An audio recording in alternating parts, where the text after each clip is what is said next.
Hello and welcome to this video in our series UK to Global, where we look at opportunities for UK companies to expand overseas.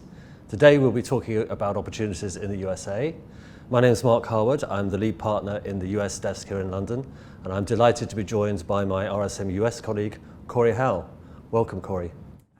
Thanks, Mark. My name is Corey Howe, and I am based in London. I am one of the U.S. firm's expats. There are about 10 of us globally, and we work to serve our international clients. Thanks very much, Corey. And you and I work a lot together on existing clients and opportunities where people are looking either to come into the UK from the US to invest in the UK, and also obviously from the UK to invest in the US. And it's that latter that we'll be particularly talking about today. Now, obviously we're in the post-Brexit period here. We don't have a US trade agreement yet, although it's been much mooted. So we're still operating under the old European rules, I think. What's your perspective, Corey, on the current business environment within the US at the moment? Well, it's actually interesting. It's very easy to enter the US right now. There is a lot of opportunity. There's a lot of entrepreneurship. There is a lot of free trade, and there's really not a lot of barriers to entry. The US government is very open to a lot of different sectors to be able to invest in different markets. And so it's actually a great time to get into the economy over there. There are different avenues that you can take to enter the markets, which certainly advisors can help you with, but it's actually a great time to enter. Yeah, I mean, we tend to think of the US as a fairly benign business environment. We obviously think there's a common language. We think there's a common culture. That's not always the case, I'm sure.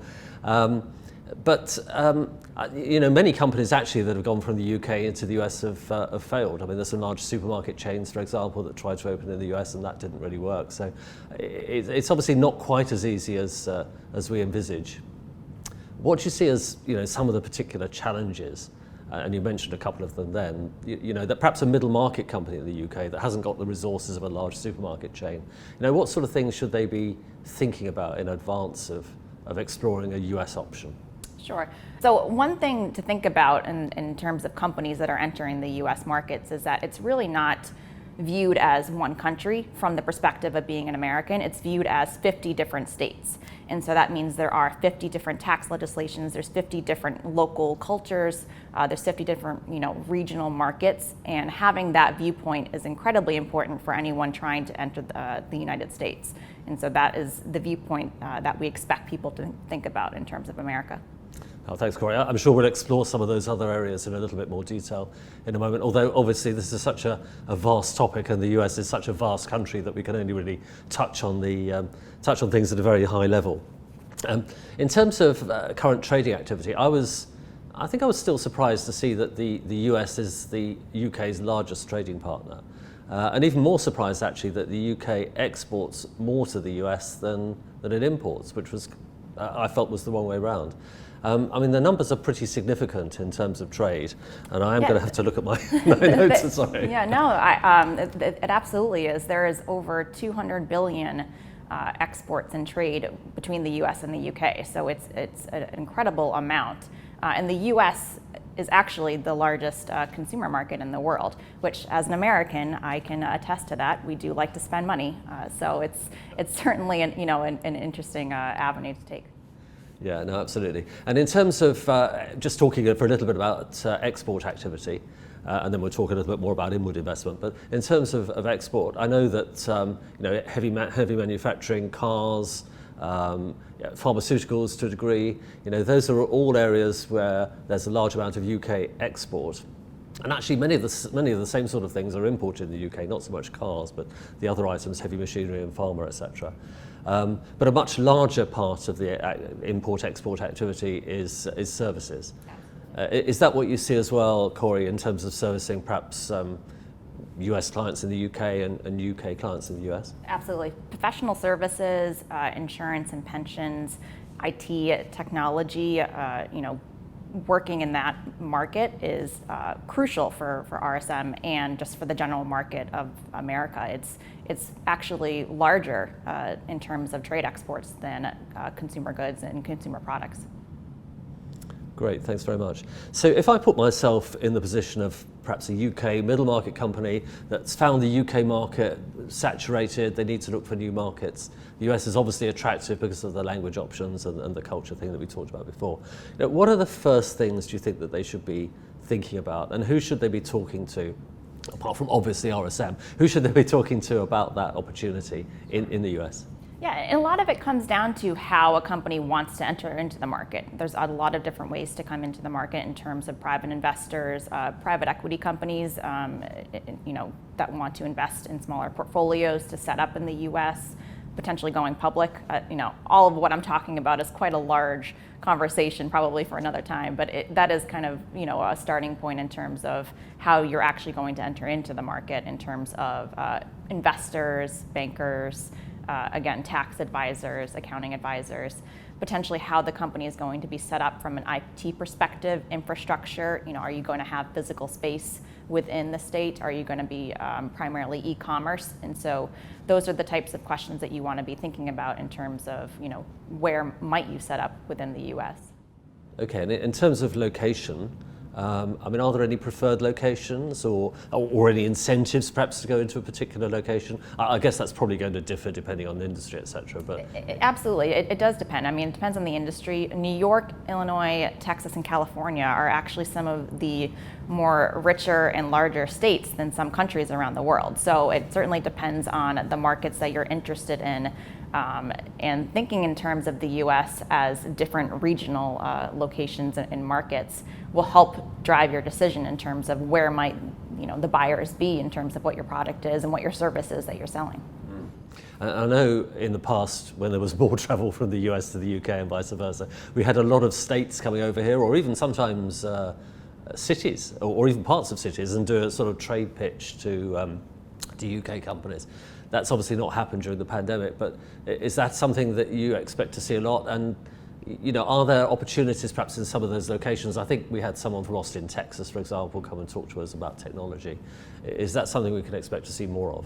I would say so. I think, we've seen it with the pandemic, and we've seen it, even cross borders and other locations that Zoom and technology and different platforms to be able to, have these video telecom communications is booming.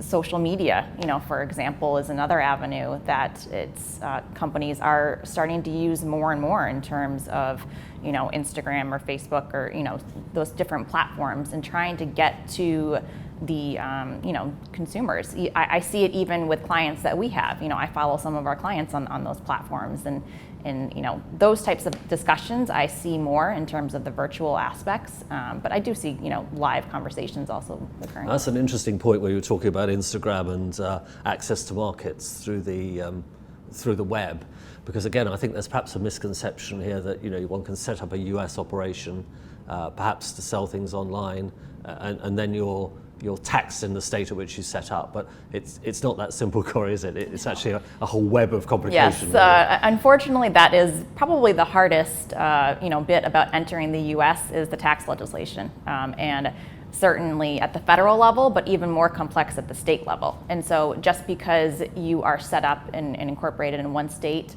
and trading in others, it doesn't necessarily mean that you're only taxed in the state that you set up in. If you have a tax nexus in other state locations, and that has actually recently changed. So, but previously to a recent Supreme Court ruling, a tax nexus meant that you had physical presence in that state. Now it means that you might have intellectual property presence in that state, by which if you do business in a state that recognizes intellectual property as a tax nexus, you will be taxed. And so it's certainly navigating, it's not as easy, as just picking one state and thinking that you're only going to be taxed in that state. Yeah, I think you were telling me earlier on that RSM in the US published a guide to investing in the US, which has got a page on labor law and a page on sort of company legislation, et cetera, and then 54 pages on tax. Presumably, therefore, if you are operating in the US, you're going to have to fill out lots of tax returns to cover all of those states, and you're either going to need an internal infrastructure or you're going to need some support from Absolutely. outside. I have one client that files in 49 states for their state taxes, and they only have property in one location in Connecticut. Oh, wow, okay. Well, obviously that's a big topic that we can't really touch on here. What about You mentioned briefly their access to capital. You know, there's a very active private equity and VC market in the US. You know, we think of Silicon Valley, etc. Do you have a perception as to how easy it is perhaps for UK companies to access that capital? Because I think they see sometimes, you know, the US as a source of relatively cheap capital in a benign business environment. Yeah, I mean, we are seeing a lot of opportunities in the space where private equity companies are purchasing companies that are based in the UK, and based in other countries as well, that are working to set up locations here and vice versa. It's certainly a market that is just booming right now, to be honest, in terms of the opportunities that we're seeing. And so I think that there is a lot of appetite to go global. And to be honest, I think a lot of that, in terms of the pandemic and what we've seen, has actually helped with that. I think people are just seeing outside of their own locations. They're wanting to get out of the homes, to be quite honest, and companies and investors too. They're looking outside of the US and vice versa. Yeah, certainly we see a lot of US private equity activity in the UK and a lot of UK companies being acquired. Another question we get quite a lot from UK companies is about access to US capital markets, because again, I think there's a belief that it's not necessarily easy to list in the US, but once you're listed, you've got access to relatively cheap and plentiful capital.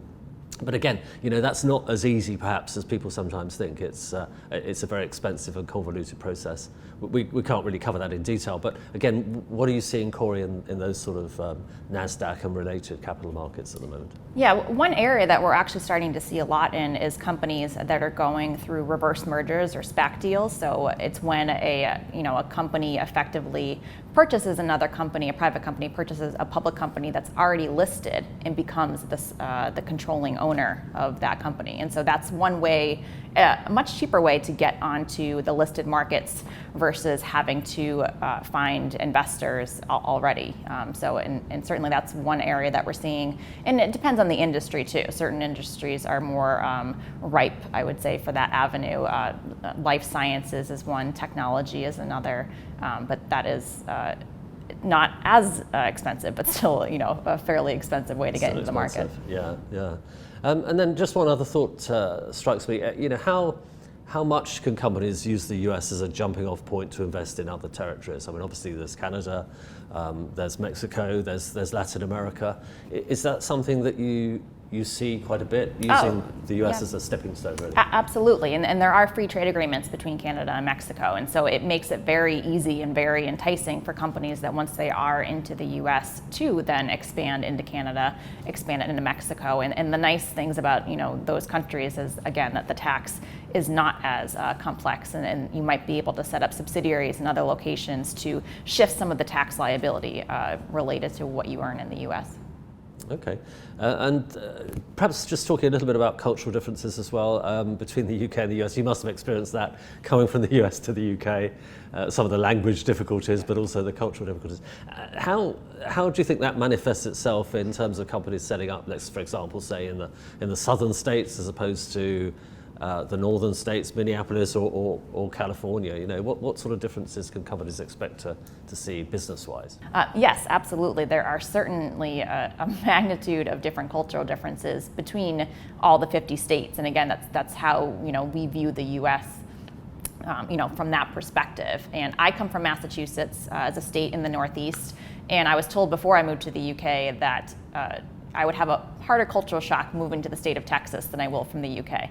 And that actually is certainly true after living here for a couple of years. And so it's just, it's different environments, different weather environments as well, which has a significant impact of how people live and where people work and what they consume.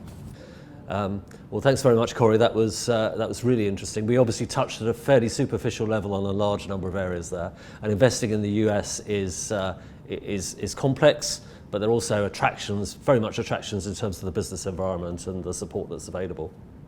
We are going to feature a number of other videos that address some of those points in a bit more detail, and also look at some of those regional differences as well. And we'll be talking to some of Corey's colleagues from other parts of the US and getting a little bit of a broader flavour. So Corey, thank you very much indeed for coming and joining us. That's been great, and do look out for our other videos in this series. Thank you.